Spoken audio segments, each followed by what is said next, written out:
Hello, and welcome back to Let's Try Roleplay. Hello! This is an episode which has actually had a moderate amount of research gone into it, but is still not particularly well thought out, and is going to be a bit of a ramble. Don't worry, that's still going to be the case, but we've actually done some research.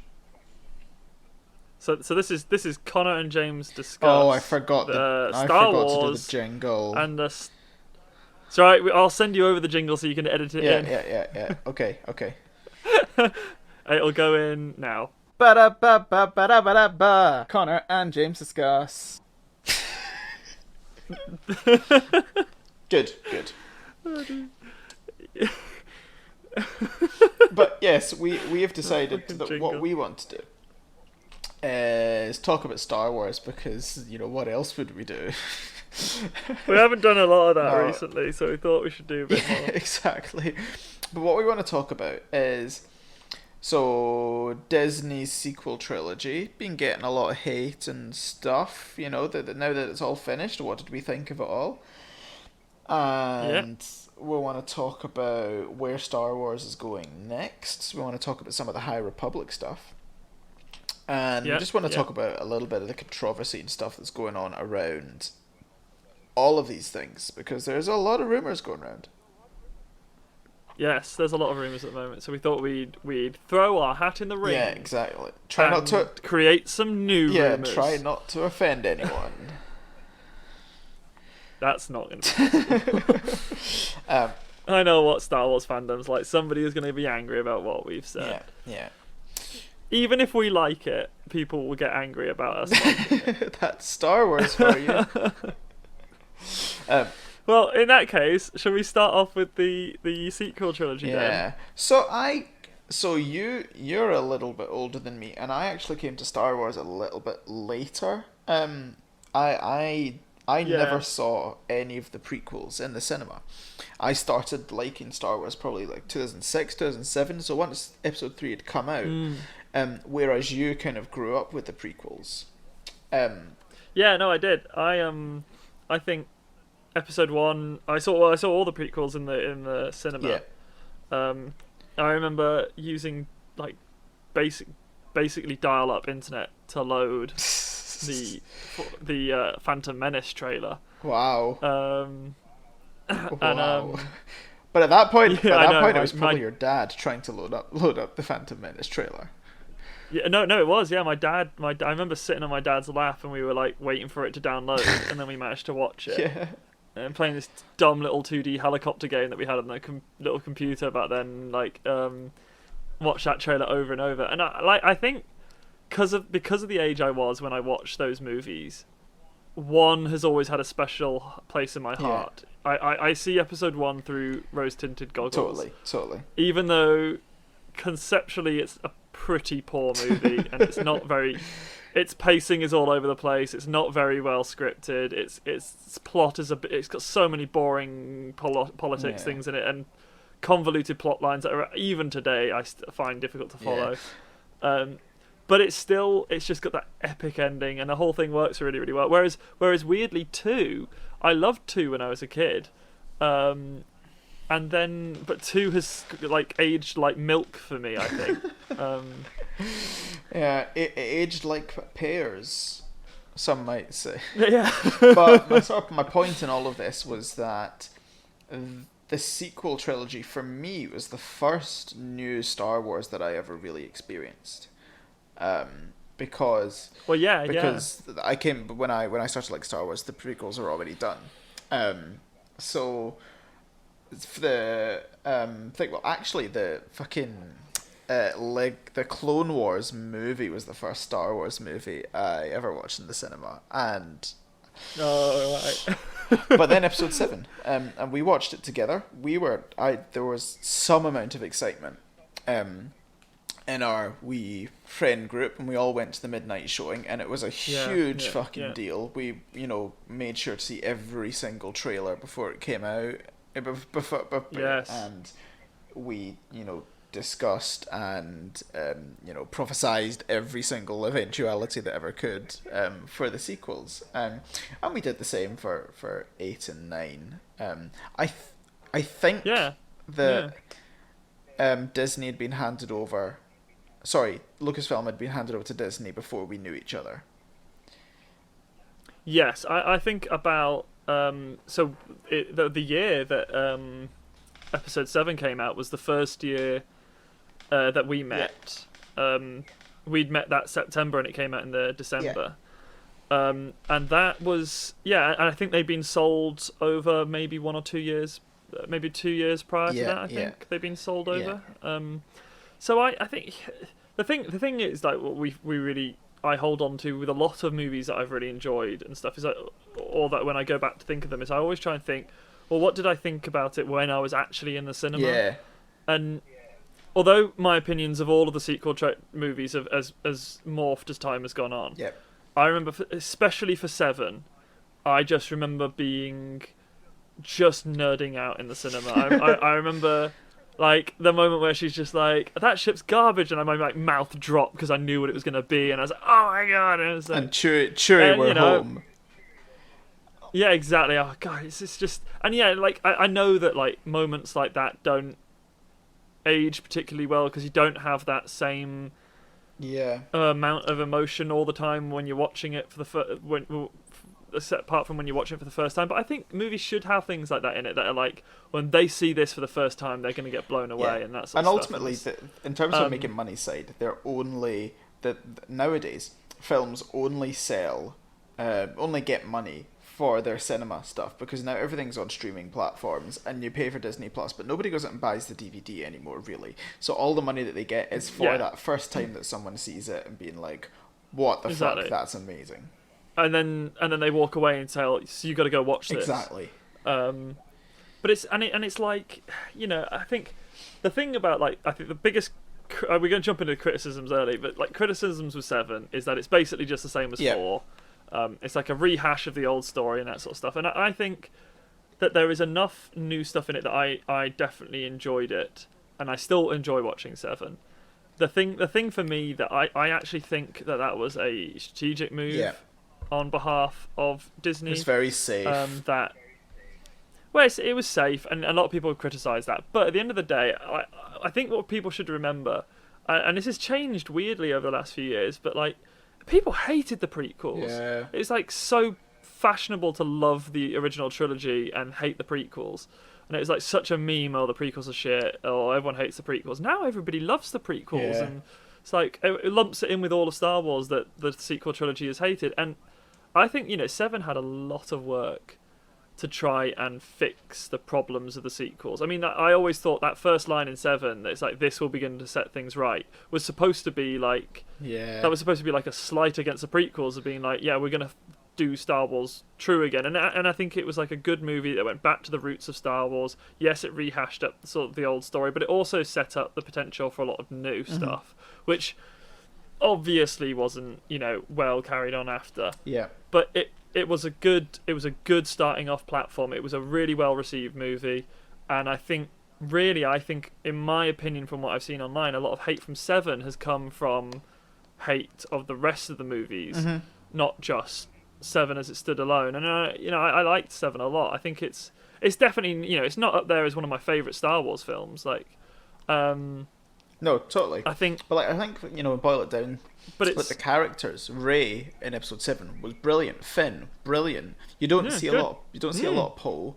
But like actually, I actually think my 2 favorite scenes in 7.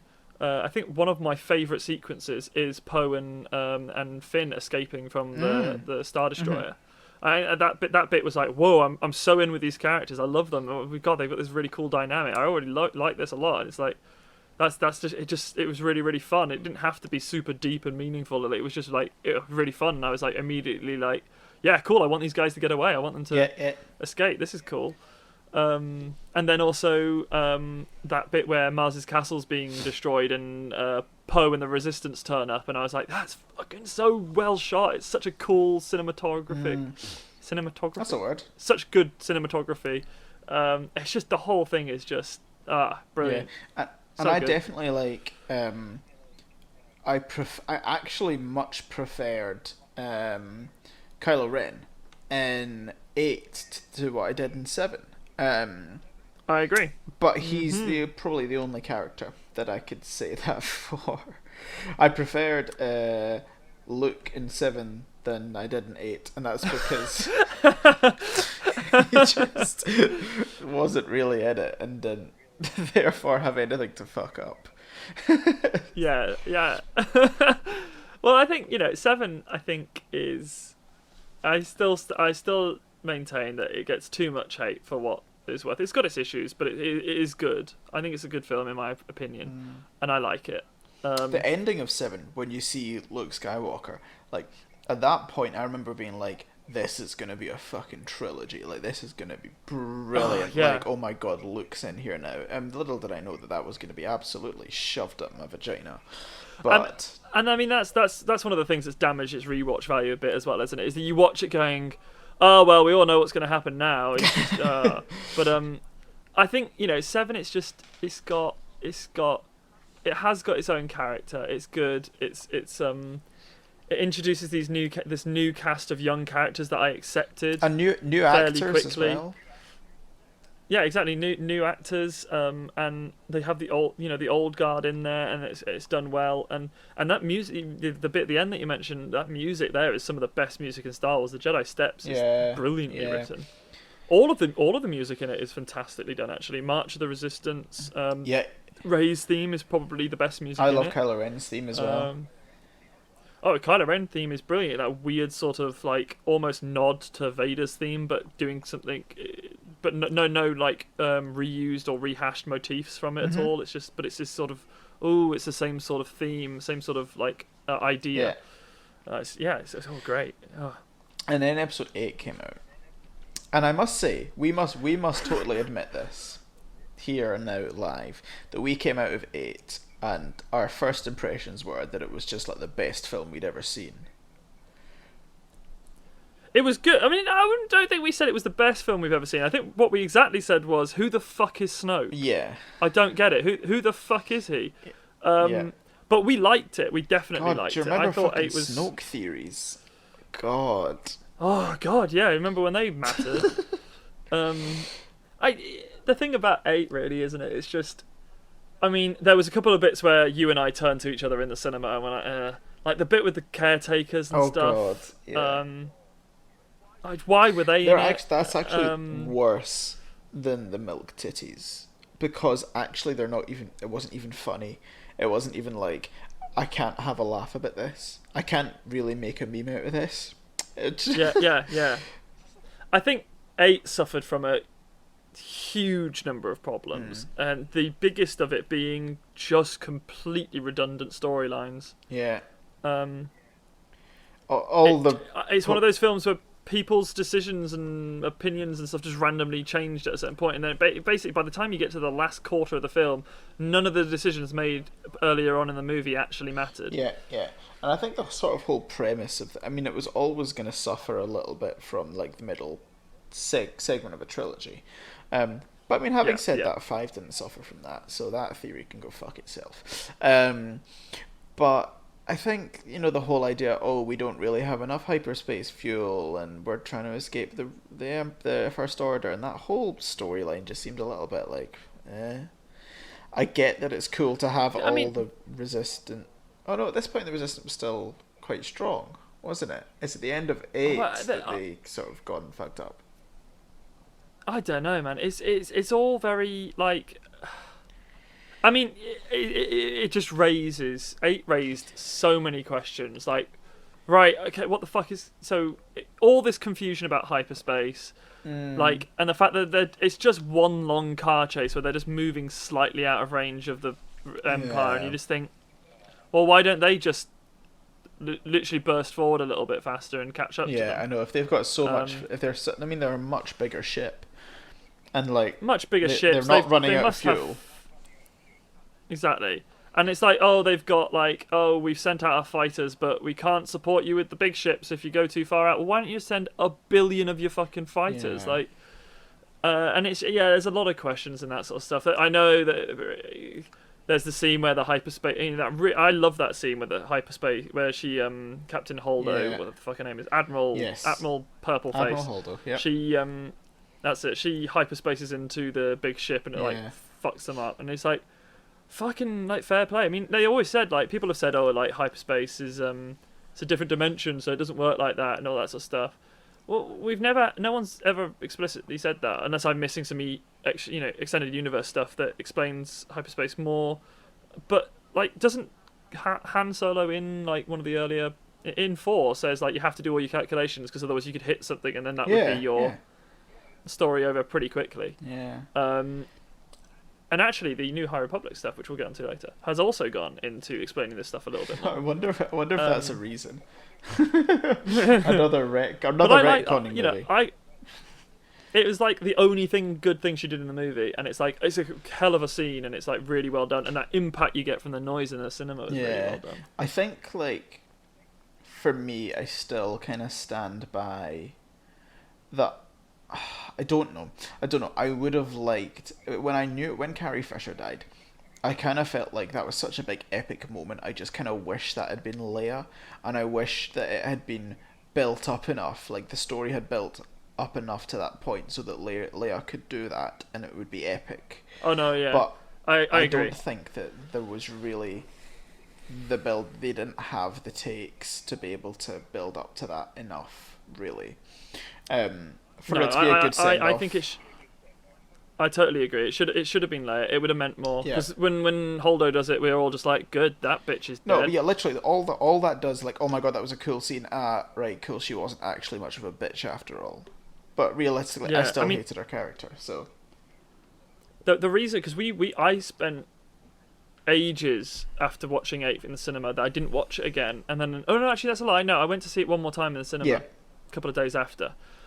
And then I noticed in that when I watched that the second time around that I started asking more questions, and I didn't watch it for ages because I thought I'm going to go back to this and ask more and more questions, and I wasn't getting any answers, and that's the problem with 8 for me, is that none of it makes any sense. I don't mind the fact that Luke is disenfranchised with the Jedi, that he's gone through his own little Jedi purge thing, and his fall of his own new Jedi Order, and he's disenfranchised with it, and he's upset by it, and he's become this grumpy old guy who's decided that it's better for it all to just, not to continue it, and that he's propagating the Sith and whatever. But his reasons for it make no fucking sense, because it's just like he has this sort of kind of reason that it's about the fact that he doesn't want to keep making more Sith, I guess. Yeah. And eventually they always fall, sort of thing. But he doesn't stick on that argument for very long. It's like there's all these other convoluted little reasons that he has, and none of it really, he doesn't really get behind any of them satisfactory for me, and none of it really makes any sense. And then there's Holdo with her plan that she thinks, oh, I won't tell anyone my secret plan.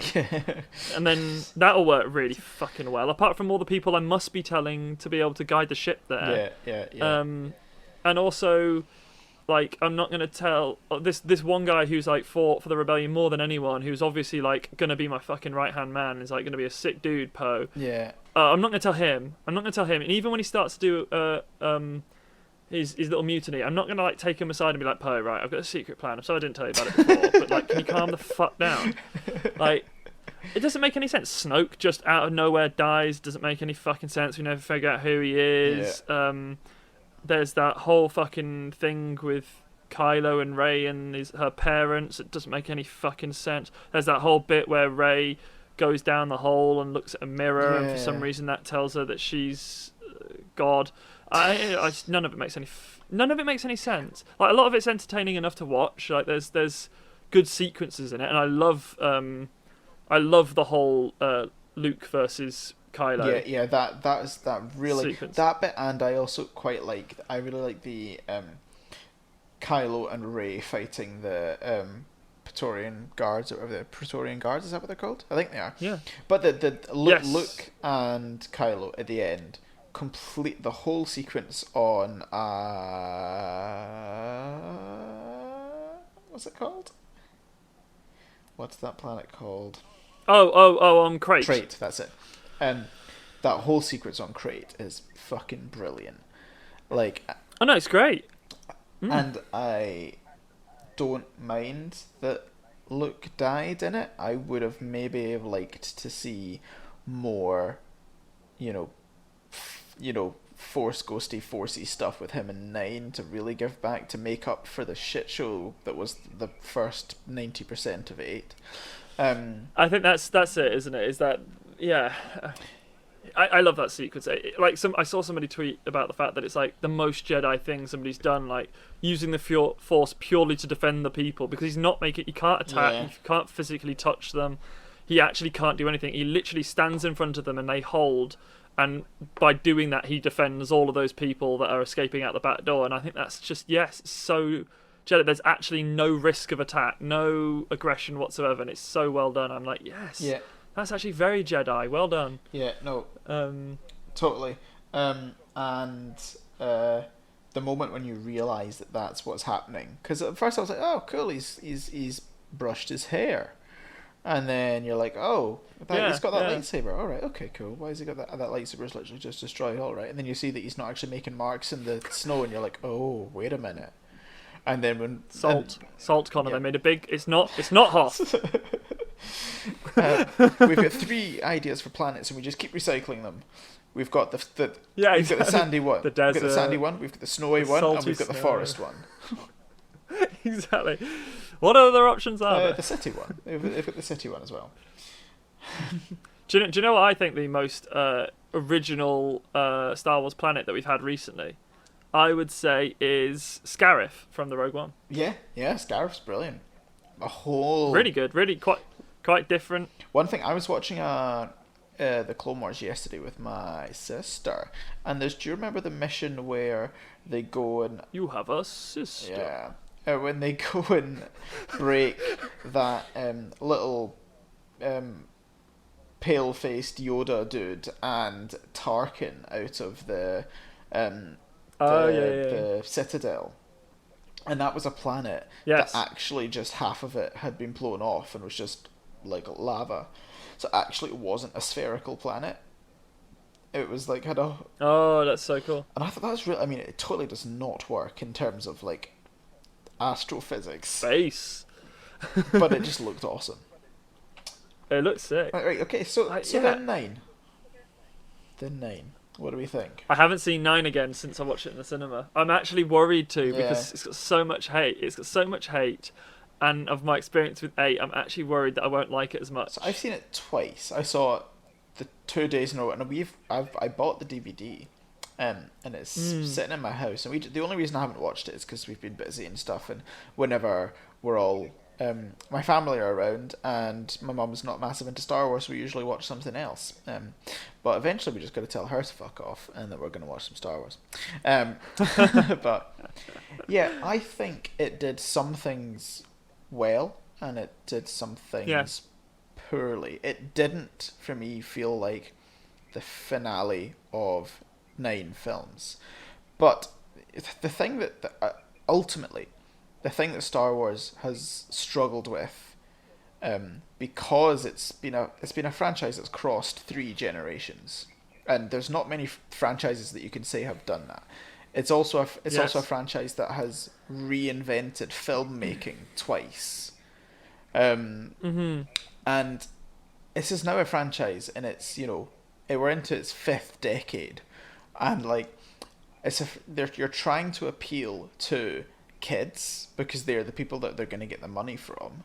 They're trying to appeal to sweaty nerds of our age, who Star Wars is their fucking life, and you're trying to appeal to people who are the old guy. Yeah, people who are now middle-aged dudes and middle-aged gals who actually have an appreciation of the world and being like, well, that's ridiculous, like that doesn't have the same things it did back. So you're trying to appeal to all these people, and ultimately it's impossible, and they've kind of ended up appealing to not a lot of any of it, really. Yes.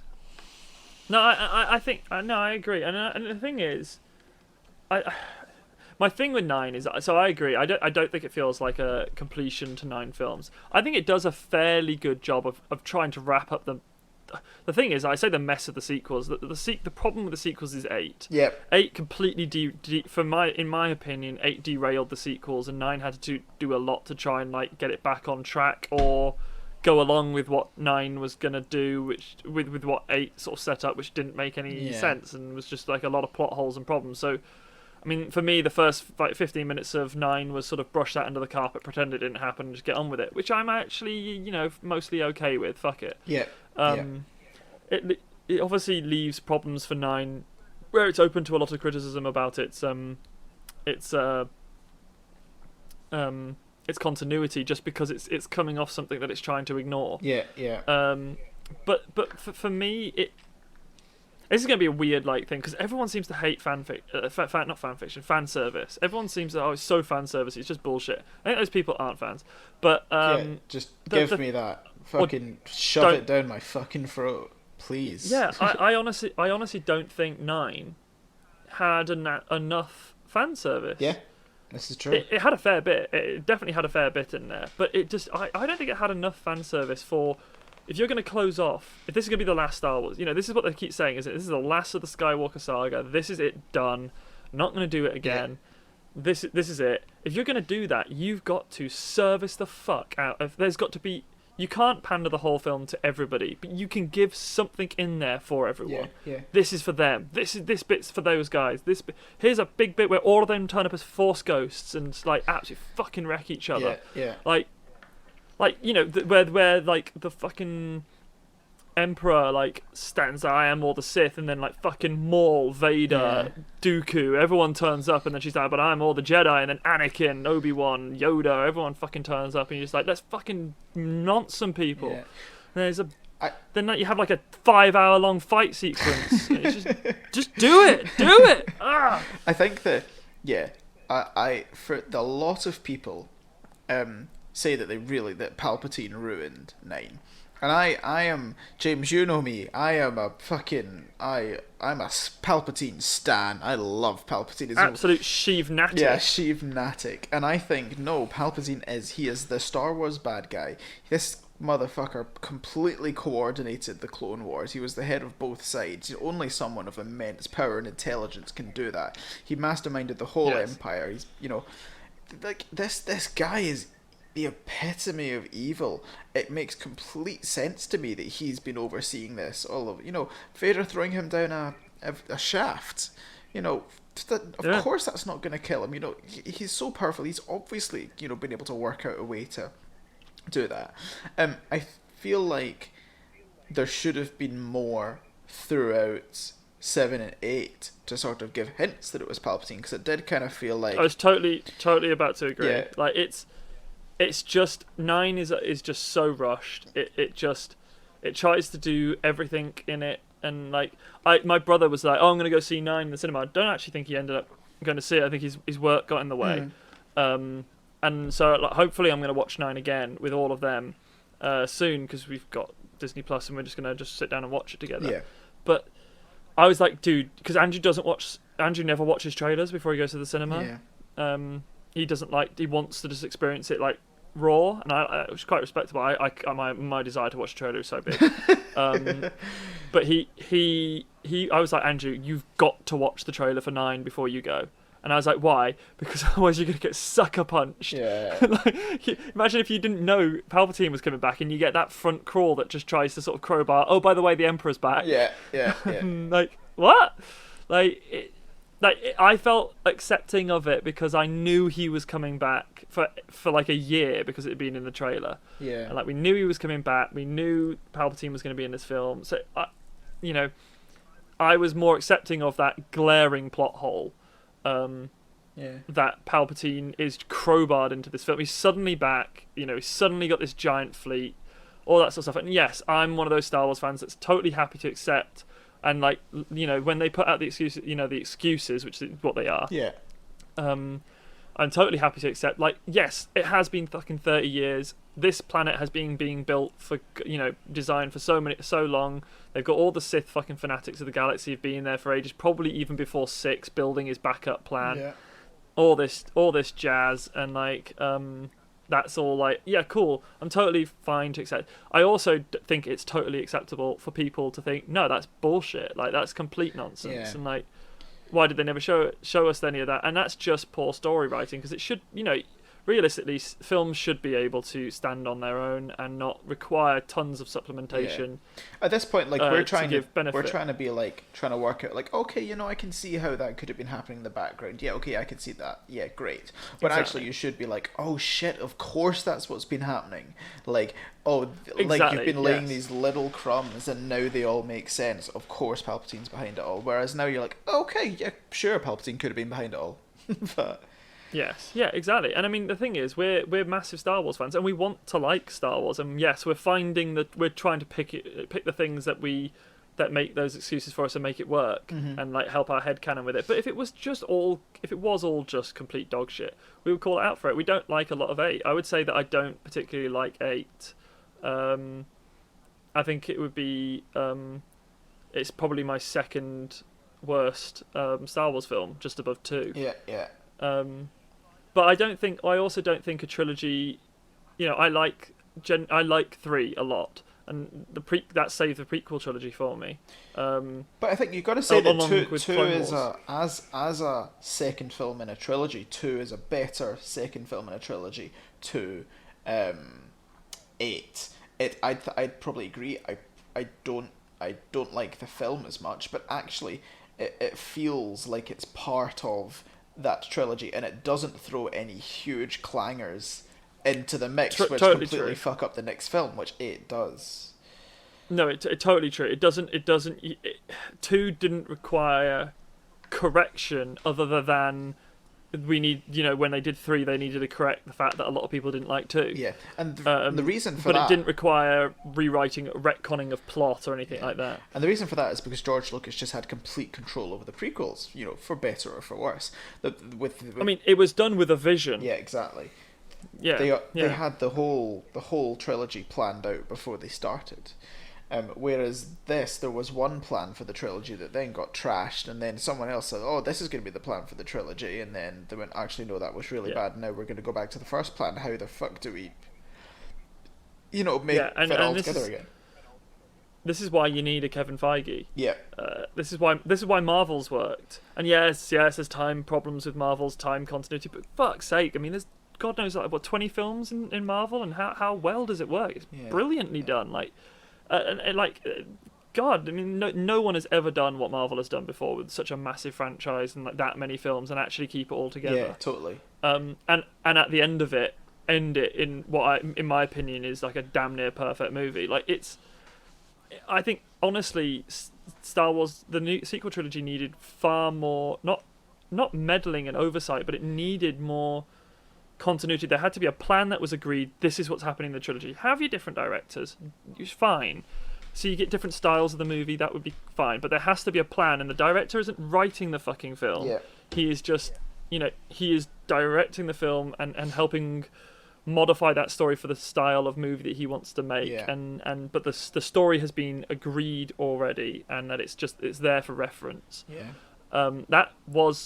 I never felt like, for the whole time since 7 was announced and stuff, I never felt like there was some sort of big story that was planned. Yeah. I think I did up until I saw 8. When I saw 8, I was like, oh, like a lot of the things that were set up in 7 just weren't answered. Like, and then we were like, it's all going to be explained in 9. It's all going to be explained in 9. And then it was just, 9 was like, we're going to tell a different story because that one that they set up was shit. So. Yes, yeah.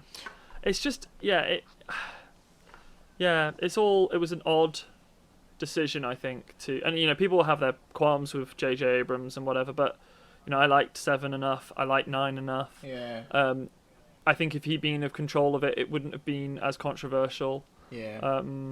Because there would have been a continuity. I know that he is quite upset with 9 in general. Apparently there's like a JJ cut that a lot of stuff got completely changed in the edit, and a lot of it's been very, very heavily modified. And one day I'd love to, there's big talk, there's big things about Snyder Cut at the moment that's being released. And I'm actually, hella up for watching the reshoot the Justice League. I actually don't think Justice League is I don't think it's good, but it's it's not as bad for me as Batman v Superman, which is, in my opinion, complete horseshit. Apart from one or two really good moments, but like, but even those moments are like action moments. They're not like particularly story. Well, exactly. The thing is, like, for that's the thing. For the sequel trilogy, a lot of the action things, I actually don't think the lightsaber fights were ever any good.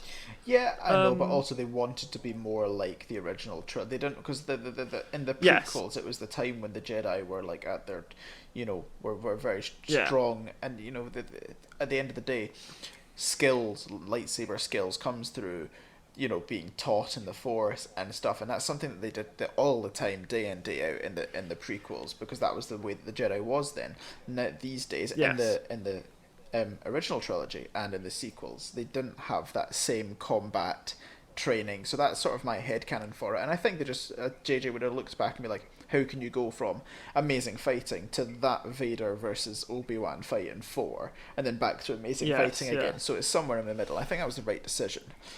But I think it's somewhere in the middle. I also think it's just a bit lackluster. I think also some of it just comes from the fact that these guys the actors just weren't quite capable of doing it as maybe some previous actors were. Obviously, you get Darth Maul in, and he's been, Ewan McGregor, obviously he was quite young when he did Obi-Wan, and he learnt that. And so when it came to doing 3, he was like, he'd been training for quite a while by that point, and obviously Darth Maul was played by, what's his name? Fucking amazing guy. Nick something. But he's a professional. So something Parks. It's something Parks, isn't it? Yes. Shit. Can't remember. South Park. But he's obviously a professional martial artist. Ray Park. Sorry. Yes. Yeah. He's epically good, and like, obviously he would be really fucking good because he's a professional martial artist. But I felt like eight, the big lightsaber fight in 8 that's got a lot of stick in more recent times. When I first watched that, I thought, wow, this is really, really cool. This is like really good. When you go back and watch it again and again, you can see when they're like, there's just a guy stood in the background waiting for his turn. And, this one guy who has to, like, Ray forgets to duck, so he just like moves the blade over the top of her head, and you think, come on, was that really the best take we could get? But and I understand it takes a huge amount of time and money to do these sort of things, and sometimes that's as good as you can get, and you've just got to, like, accept that sometimes there are limitations of what you can do with this sort of stuff. But I think I always felt like there's no super incredible lightsaber fight in the whole sequel trilogy that I remember thinking, wow, that's fucking epic, apart from maybe Kylo Ren versus the Knights of Ren. And I haven't seen it a second time. Yeah, true. But I remember that being very good at the time, although it's very short. Yeah. So hopefully that kind of like lives up to what I'm thinking of when I watch it again. Somebody might be listening to this and thinking, oh, it doesn't. And that, like, on YouTube and stuff, and thought that was brilliant. But anyway, right. So I think that's those are our thoughts about the sequel trilogy.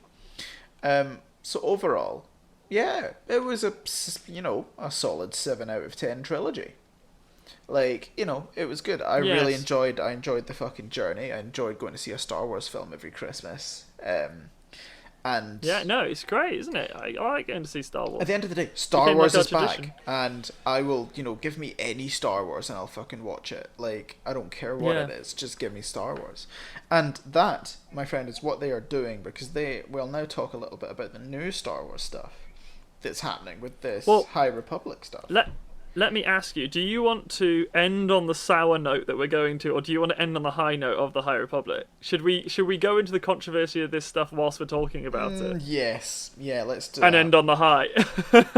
So one thing... I just thought, we're doing an opposite compliment sandwich where it's all shit, the mouldy bread and the nice ham in the middle. Yeah.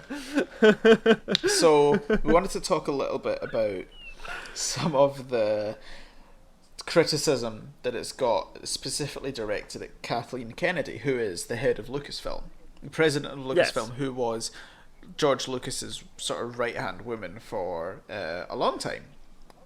His top pick for replacement. Yeah, exactly. And so, as I understand it, she actually never really she's been on tape before saying that she actually never really liked Star Wars, which I'm not sure how she got the job Yes. with Lucasfilm, and I imagine she started to like it more throughout her career. She must have. You hope. You'd hope. Yeah, exactly. But so for for The Force Awakens, this was very tightly controlled by Bob Iger. Is that his name? The head of Disney. The head of Disney, I can't remember his name, but he highly controlled 9. So he highly controlled 8. No, sorry, 7. Along with J.J. Abrams and Kathleen Kennedy, because they needed to get 7 right because this was the relaunch of the franchise, or whatever. Right. 7 did really, really well. And because of that, a lot of that success was attributed to Kathleen Kennedy, actually.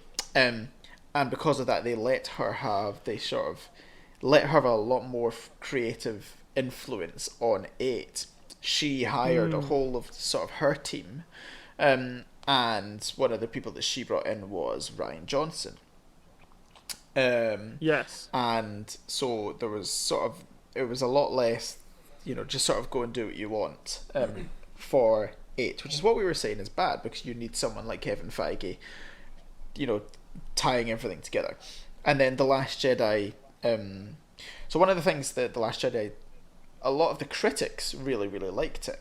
And this is more to do with Hollywood politics than it actually is to do with the storytelling, because, I've never really felt this way, but like a lot of people say that The Last Jedi is very good in terms of a certain agenda, representing, whether that be feminism, whether that be, racial type of stuff, but a lot of people say it's very good in that terms, and I've never really noticed that. And that, the same way that you can see some films that come out, like the sort of Oscar films that you're like, that is brilliant, like that really, like Joker comes across and you're like, this is such a portrait of mental health, this is a film you need to watch to understand this.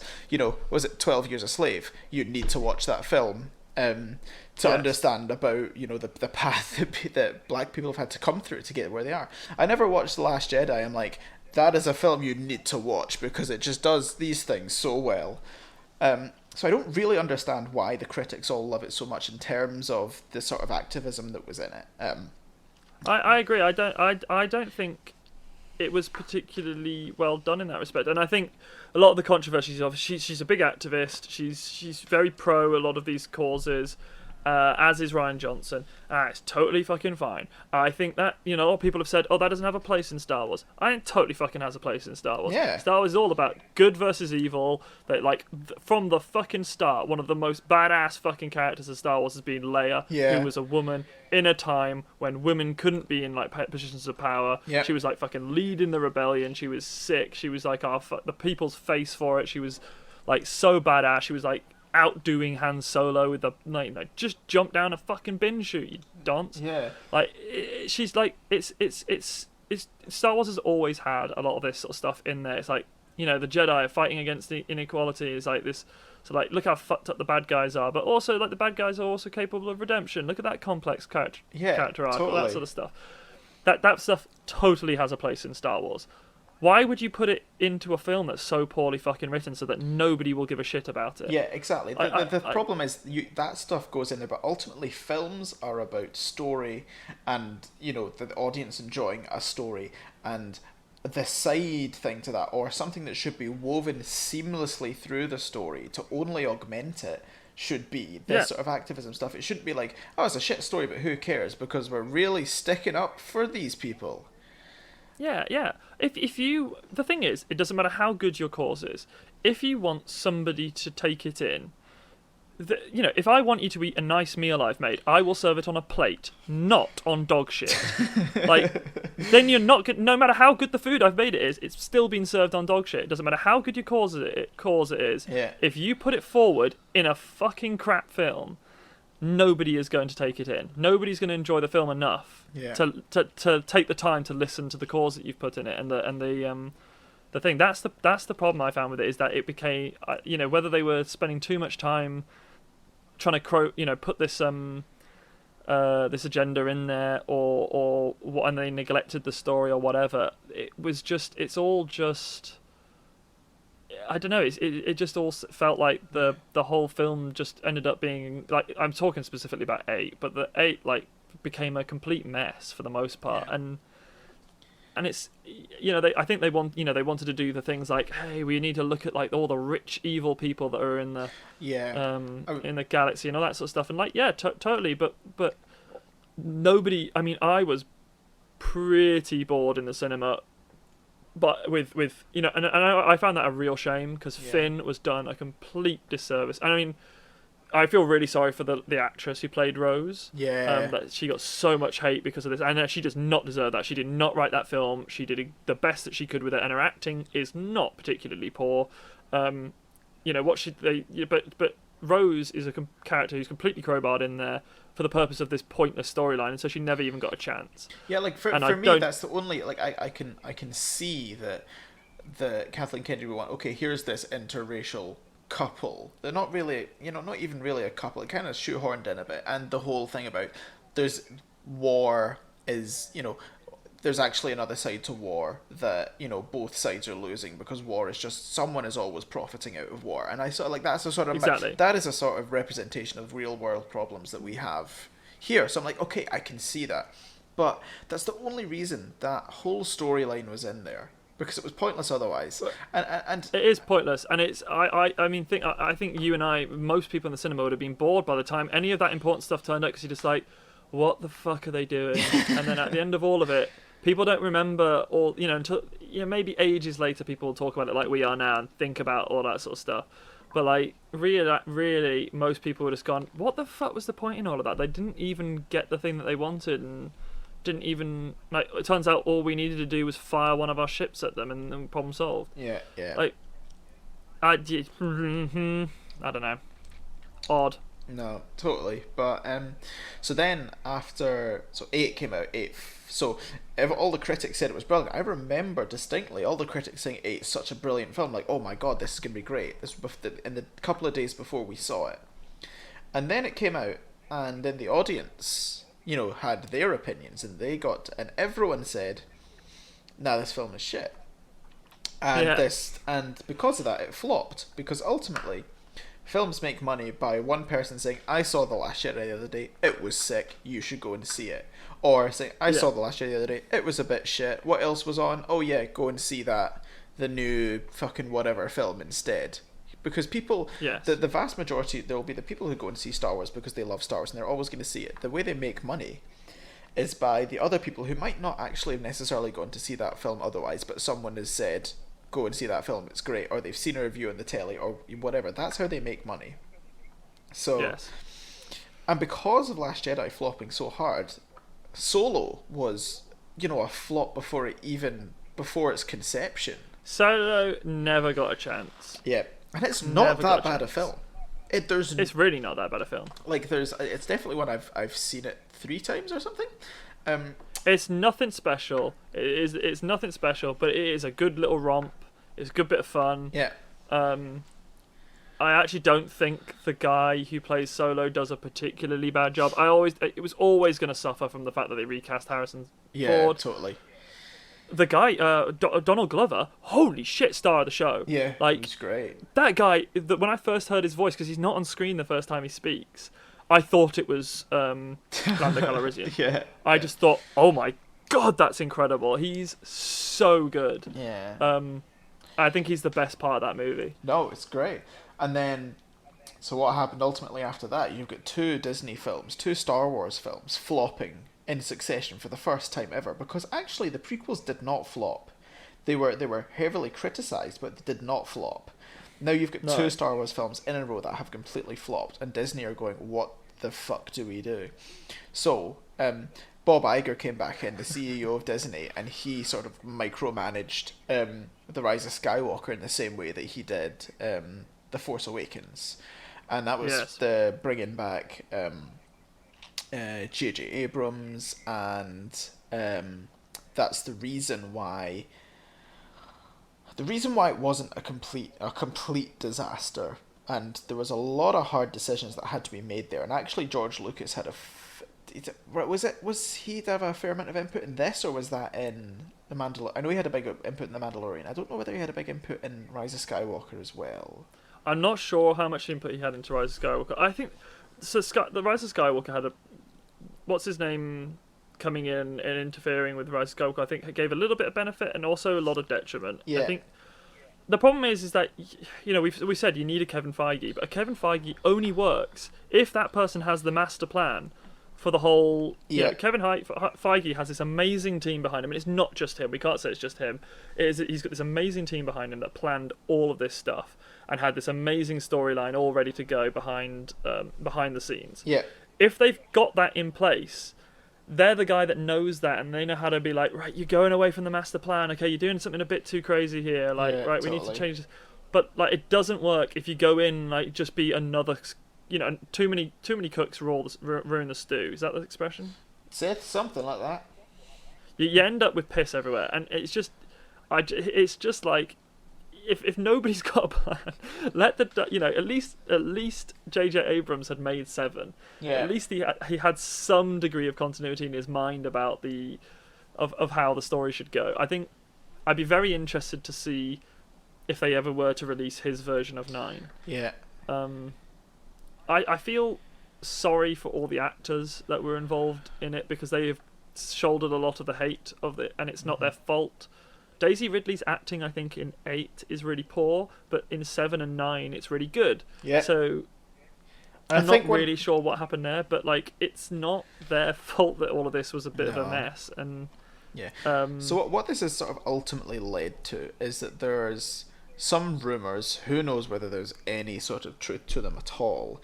But it's an interesting point nonetheless. That there's talk of completely scrapping, or effectively overwriting the sequel trilogy and redoing it with new people. And I'm quite against this idea because I don't think it matters. I still think it's a story. Stories within the Star Wars universe, yes, they're flawed, but I actually think you do more damage by going, remember all those trillions of pounds and all the years of these people's lives. Just forget them. That never happened.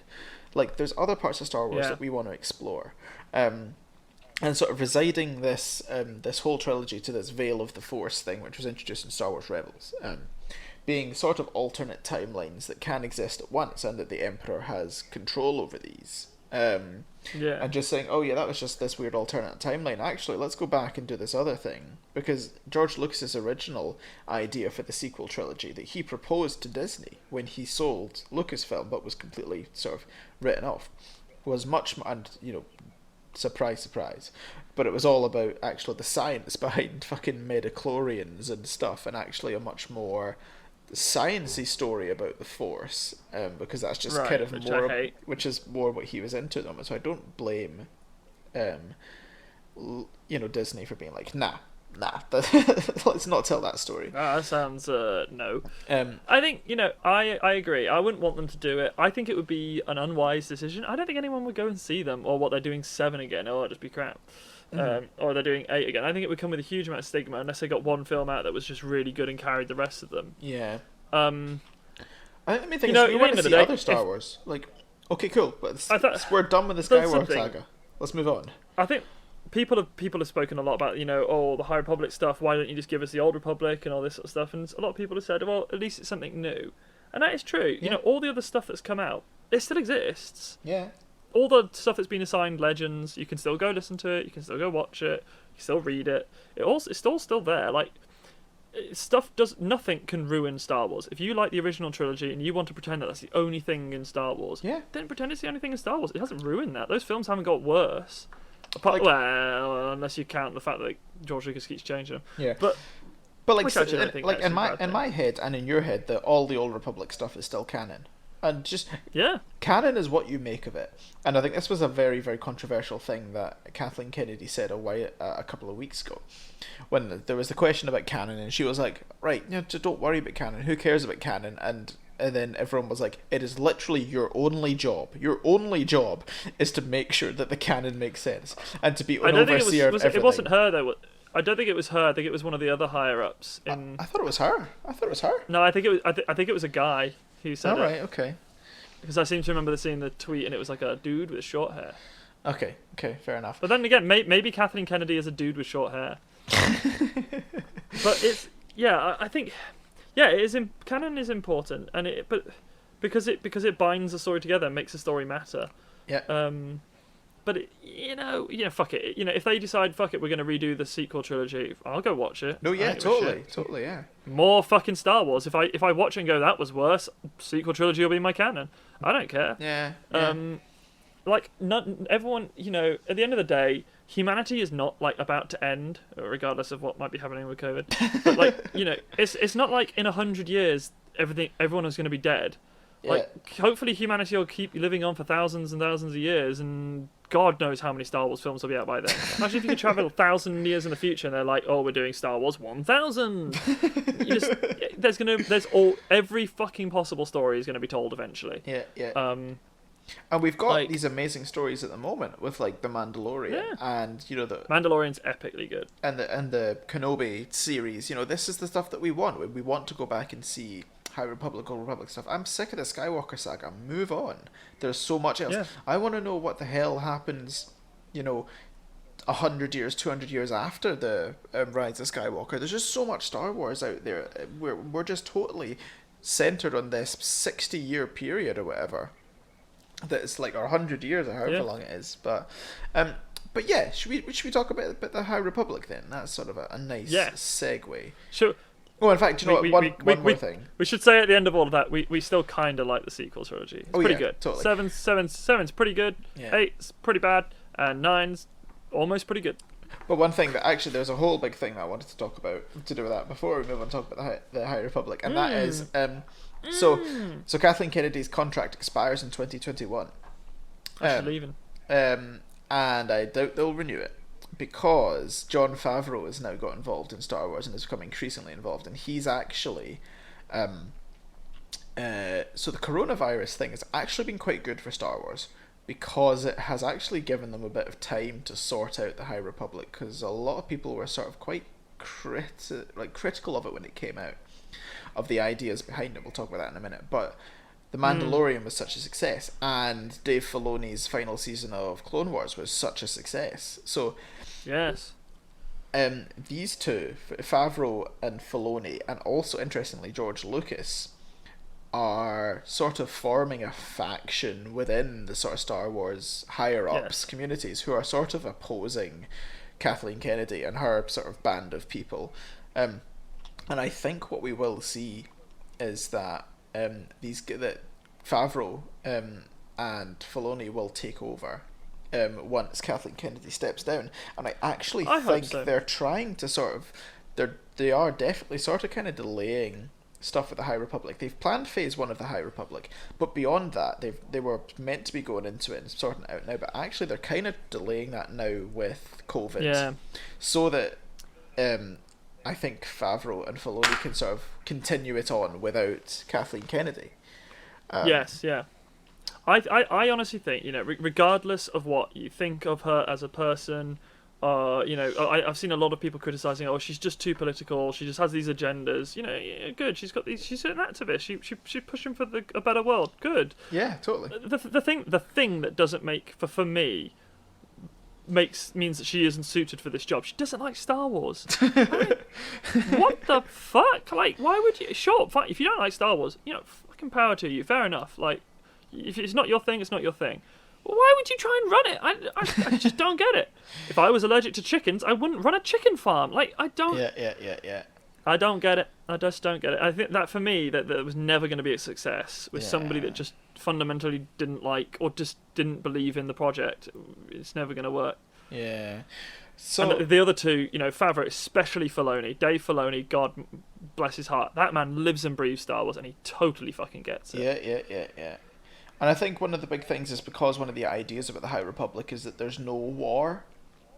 It's a time of peace and stuff, and actually, even though there is going to be stuff in it, that the still overriding, it's not going to be the idea is that it's not going to be a pro-war series. And a lot of people are like, well, what the... Like, yes, I get that. That it's different, but it's called Star Wars. It's called Star Wars. it's all about war. I'm sorry, it is all about war, and it's not necessarily pro-war. A big thing that Episode 8 did was saying that war is not a great thing. The Clone Wars, the whole time through it, there's a whole storyline of Padme especially being like, why are we doing this war? Should we actually just stop? Should we? It's the thing, isn't it? It's using war within fiction to highlight the reasons that war is bad in real life. Yeah, exactly. Yeah. And I think. I mean, the thing is, I'm not fussed about it not having war. My favorite comic series of Star Wars is the Old Republic series. Yeah. And that is set about the struggle between individuals, not in a war, and somebody trying to make their way in the galaxy. And I never really, I must admit, I've never really thought about it. Stuff not having war and stuff. I think Star Wars is very, very much defined by a lot of the wars that take place within it. But I must admit, I never actually I don't really think of the original trilogy as much of like a war as it is. It's like an individual. It's an individual hunt against a group of people. Exactly. But I suppose it obviously is a war, but I've never really thought of it like that. It's more just sort of this rebellion, this group of people fighting to overthrow I suppose dictator, but I suppose that is a war. But Hell, fuck. The thing is, this is the sort of medium, like High Republic and all that sort of stuff, where they can do other stuff. I love the stuff that's like, Rogue One. Oh, it's not Rogue One. So Solo. It's not got a war in it, and it's just about this guy doing like little things within going through struggles in the galaxy. And I think it's good. I like that sort of stuff. I like seeing stuff set within the Star Wars galaxy that's not just about like the big galactic conflicts. I want to see the little people as well, and I like that sort of stuff. Yeah. So to talk about the High Republic, let's move on to that. Yes. A nice High Republic section. So High Republic. So the High Republic is what they've announced so far. So the High Republic is an era 200 years before the Phantom Menace, and they're starting to tell stories in this world. And to start with, it's going to be a series of books and comics. And what they've been calling phase 1, being these books and comics, are going to be like an incubation platform, is what they've said, to see what people like, to tell these different stories. And then they're going to move on to other stuff, and I presume that means films, TV shows, games, that kind of stuff. And they're also having specific books aimed at kids, some adults. They're aiming. It's like we were saying, this is a franchise that crosses 3 generations, where now they're trying to aim specific things at specific people, because they've kind of realised it's very difficult to do one thing that appeals to everyone. So let's aim stuff at it, and that's fine. And it's going to be about Jedi. There's also they say that there's going to be new scoundrels, new smugglers, new bounty hunters, that sort of stuff. And we have these. There are 3 untitled Star Wars movies happening from 2022, and those are still happening. So I imagine those are going to be High Republic based once we've kind of got this set up. Do we know who's directing those films? There's sort of a lot of rumours, because D&D were going to do it, weren't they? But that's now been taken from them. There was another. Was Feige not going to do one? Peter Jackson was going to do a trilogy, but that was never confirmed. And then Taika Waititi has like a confirmed one film, doesn't he? But not a trilogy. Yeah, something like that. Not sure. But they started planning this High Republic stuff a good while ago now. And there's a trailer thing that they sent out, which was like this video of a whole lot of people who write for Star Wars, whether that be the films, comics, books, whatever, all getting together in this Skywalker Ranch, which is in the States, which just looks fucking awesome. And it's sort of where they run Lucasfilm from, and just talking about what do you want to tell in the Star Wars world next, where do we go? And they've come up with this. It sort of very much seems to me like they're trying to do like a MCU type deal now. There's no main characters, like single main characters. They're telling a lot of different stories within an era, and it's all going to come together, which I think is wise if they can do it, if they can pull it off. But it's not easy. No, it's not easy. I think that'd be really cool. I think if you especially if you did it through books and comics first, and then over the years developed it into some movies, and you got built up these separate characters and all this sort of stuff, and then eventually you could bring them together or something like that. That'd be so fucking cool. The payoff of having these new characters together would be really, really cool. Yeah, totally. And I'm just so excited for. I'm well up for that. I'm totally well up for that. new area of Star Wars. Yeah, I'm totally happy for that sort of thing. I don't need to keep being reminded of the original characters. It's the reason I like Star Wars. I like the universe of it now. Yeah, and I just like the feel of watching a Star Wars film, being like looking at the way things are designed. Like, it's totally unique. Like, you can look. It's amazing that you can look at a place, like, you know, with the Galaxy's Edge and stuff, and that looks like a Star Wars place. Like, yeah, that's what I love about it. It's also brave, isn't it, that they're setting it 200 years before The Phantom Menace, which means they can't rely on any of the movies. Mm-hmm. They can't rely on, like, oh, there's Lando, all that sort of stuff. Like, they can't rely on that sort of, like, reference stuff. So it literally has to be, this is the Star Wars universe, and we're going to put things in it you'll recognise from the Star Wars universe and make it feel like a Star Wars universe with new stuff. Yeah. And I think that's brave. I like that. I think that's cool. So at this time in the universe, they say it's like it's the golden age of peace, and the Republic is at its height.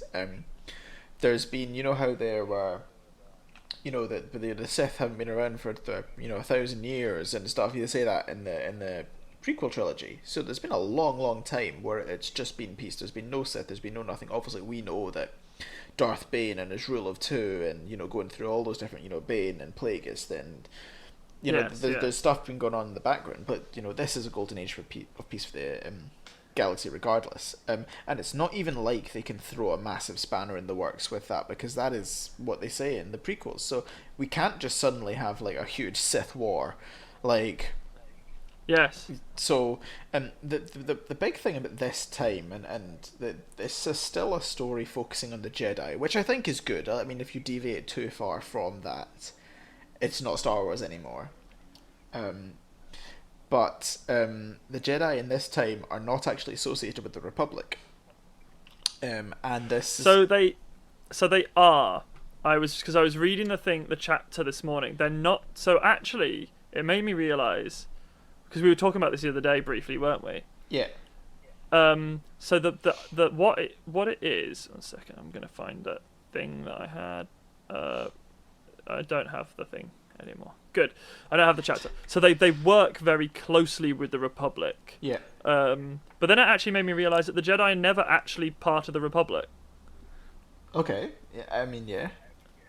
So I don't think there's much of a big change between.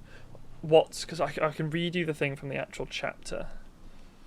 It would appear that they're not like, so they're not obviously not like political at all. Yeah. But what the first chapter bit says, it says, right, here we go. So they talk about this Chancellor, this time of peace. It says, Chancellor So has pledged to bring Outer Rim worlds into the embrace of the Republic through ambitious outreach programs such as the Starlight Beacon.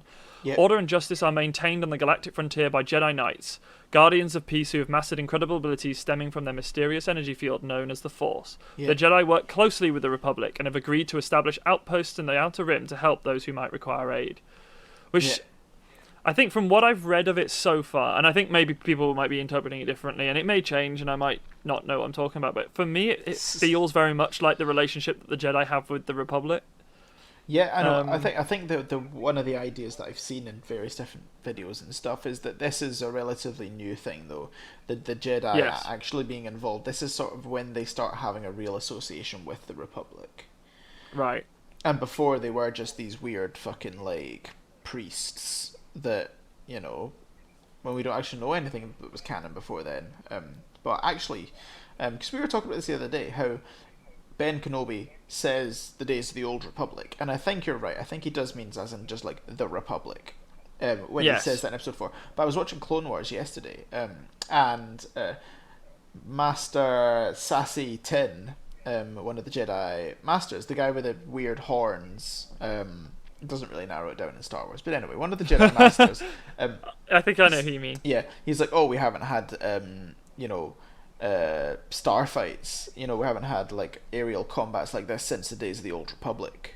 So, you know, there's definitely, that isn't it. That is canon. Even there will be other Yes, cases, yes. um, but I mean, this there was a point at the end of this somewhere. I've kind of lost it now. No. But Yeah, they're sort of newly associated with them. yes, yeah, and I think one of the stories that I hope they tell, because ultimately it is the Jedi's association with the Republic that kind of leads to their demise, because it's Yes, all corrupt and it's all run by and they Palpatine. end up becoming part of their military, and Yeah, exactly. So it'd be an interesting to see how that story starts, because it is kind of the beginning of the end, because the Jedi have been around for fucking donkey's years, and they had this 1,000 years of peace when, at the since the Old Republic ended, the Sith were pretty much abolished. yes.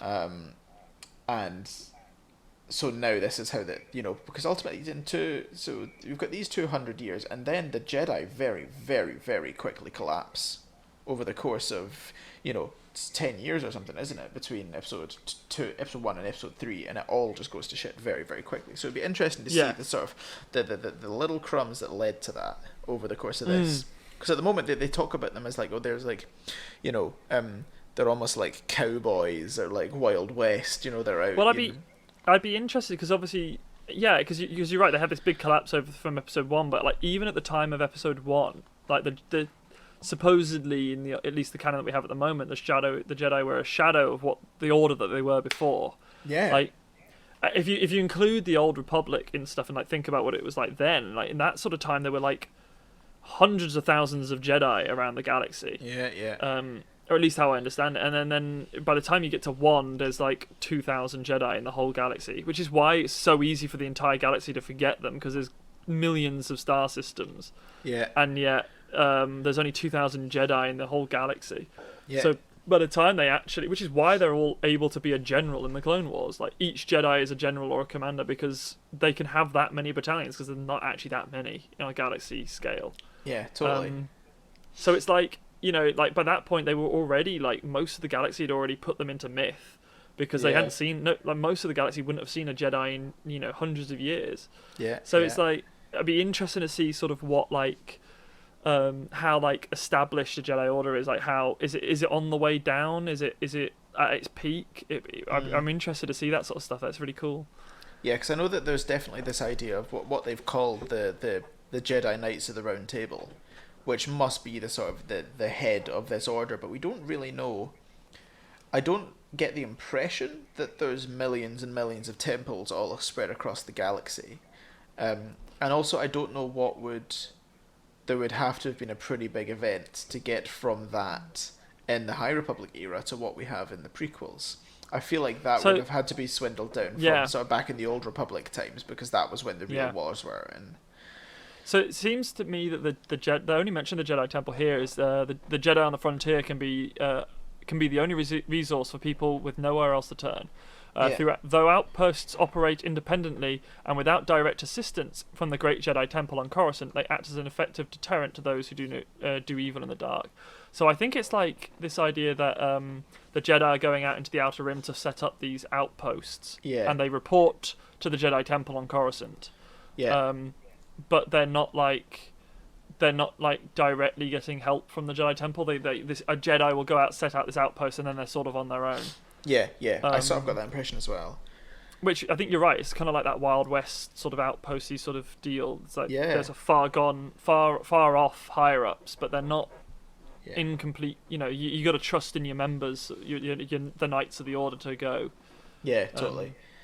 It's really cool. Yeah, so the whole premise of this, so that's sort of the way the galaxy is at the time when this is set, and then the whole premise for this series is this great disaster that is being talked about, and that you can actually read in the first chapter of this book. So if you want to go and read that with, without it being spoiled by us here, because we're gonna kind of talk about it a bit, then go and do that. But you've actually read the book, James. Read the chapter. I've read the first chapter. I made the mistake because I read it on IGN. And I made the mistake of flicking down and reading the comments. People are really hating on it. Like people are like really. Well, I mean, there's a classic sort of we hate everything Star Wars Disney. Fuck you, says Star Wars, and you suck my dick, Disney. Yeah. And then there's some people, but some people have said like this is like it was written by a child and stuff.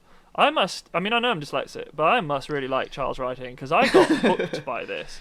Like, it got me. I can't wait to read more of this, and it's a really good chapter. I feel like it sets it up. Like, this is captain, and she's got her ship, and it's this like really cool idea of this ship that she can like change all the pods in the middle of it, so she can like modify the ship for different jobs and stuff. And she's like, she used to be in the Republic's military, which was mostly involved in fending off skirmishes with the Hutts on the edge of Hutt space and that sort of stuff. So she was involved. She was quite an accomplished military woman. And now she's a captain of this freighter doing these jobs, and this is sort of her idea of retirement. I must admit, the great disaster that everyone keeps talking about, and I don't really see it. Like, she basically, as far as I can tell, she like drifts around some space trash that's in the hyperspace lane, and then her ship explodes. So I'm a bit confused. So one of the the thing that you've kind of like this is all it says in the chapters. That's all you're given. Some stuff that they give you elsewhere is talking about the Nile, which are these space pirates, Vikings. They talk about, and they sort of look like, what do they look like? They're kind of like Knights of Ren type. Oh, cool.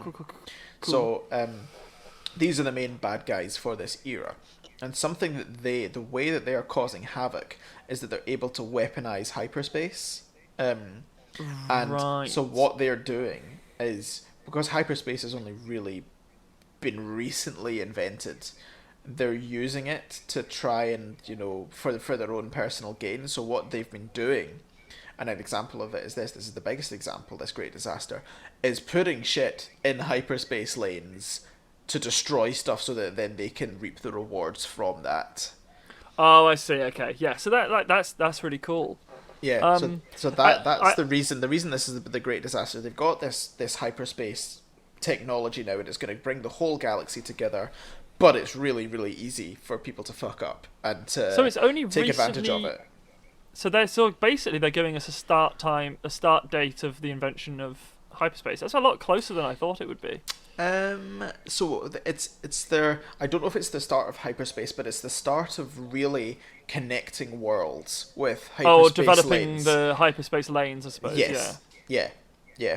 I suppose it does step on the toes of the old canon of the Old Republic and that sort of stuff, in the way that that's all like fully established at that time in the Old Republic stuff. But fair enough. If they want to do something new and work that out later, like, cool. I hope they go, because I actually found that one of the things that caught me in right at the beginning was like, oh, that's interesting. It's like they talk about how like nobody really knows anything about, like, what does it say? Nobody really knows about hyperspace. There's a bit when she's like the captain, who the main character of this chapter is Captain Hedda Cassette, and it's a shame because she. Spoilers for anyone that's watching this. Listen to this. Please go read it if you want. Don't want any spoilers. Leave now. If you're listening, and come back. But at the end of this chapter, like, she dies, and which was a shame, because I was like really like already starting to like be like, cool, like this character, like she seems like a no nonsense, but like got a nice side character. Like she's like, it's like cool. She seems like a cool character. I'm looking forward to get to know. And now she's dead, so that was good. So they're talking about like she looks at like out into hyperspace at one point, and they do this good job of like talking about some of her past adventures in using hyperspace, and sets up her character quite well. Yeah. But they're talking about the fact that she's like, you couldn't trust hyperspace. It was useful, sure, it got you from here to there. It was the key to the expansion of the Republic from the core, but no one really understood it. If your Navi droid miscalculated the coordinates even a little, you could end up off the marked route and the main road to whatever hyperspace actually was. Then you're just in a dark path leading to who knows where. It happened even in the well-traveled hyperlanes near the galactic center, and out here where the prospectors had barely mapped out any routes, well, it was something you had to keep an eye on. So I'm not sure whether it's like hyperspace routes are like, whether hyperspace is this sort of weird dimension that you sort of enter and fly through that's not like in the physical world. I'm not sure how it works. I hope they go more into how hyperspace works, because it'd be really cool to have that outline and make it a bit interesting. Whether stuff can just, because they talk about the fact that like earlier on they the Navi computers like make sure that there's actually not even like a fragment of stuff in the lanes, Yeah. and like they adjust for that sort of stuff. So how could it like miss this big thing Yeah. that they're about to hit? Well, there's a bit in something that says I wrote it down actually, and it's something about yes, the legacy, the ship encounters the Legacy's run. yeah, encounters an obstacle in its hyperspace lane that should be mathematically impossible. Yes, that's what she says. It's that I think her exact quote of it is that what was it? Vector light speed collisions along established lanes were mathematical absurdities. Yeah. So any granules missed would be detected and evaded by the shipboard navi droids making adjustments along the vector. So it's like, yeah. So maybe they are traveling along actual space in these lanes, and it's just that they've been mapped so that there's absolutely nothing in them. Yeah. And I think that's why the Nile become important, because they're actually, the Republic are well on track to linking the whole galaxy together and just, sort of catapulting this society throughout the entire galaxy. And now there's a real threat to that. Because of these. And I mean, I'm not really seeing how they're going to replace the Sith and be like, have as powerful a story and like for me to be as invested in them as I am the Sith. But I've not seen any stuff yet. No, let's see. No, yeah. I mean, the thing is, I'm like the Sith are all good and well, but we've only ever really seen 4. Yeah. And like I'm hella up for like seeing a lot more stuff, whether it be the Sith or other stuff. Like for me, it just matters how well it's written. If the Nile is nothing at the moment, build them into something really cool, and I'll be really invested in it. Yeah. So I'm looking forward to seeing how they like write it and how they put it all together. Yeah. It could definitely be something really good.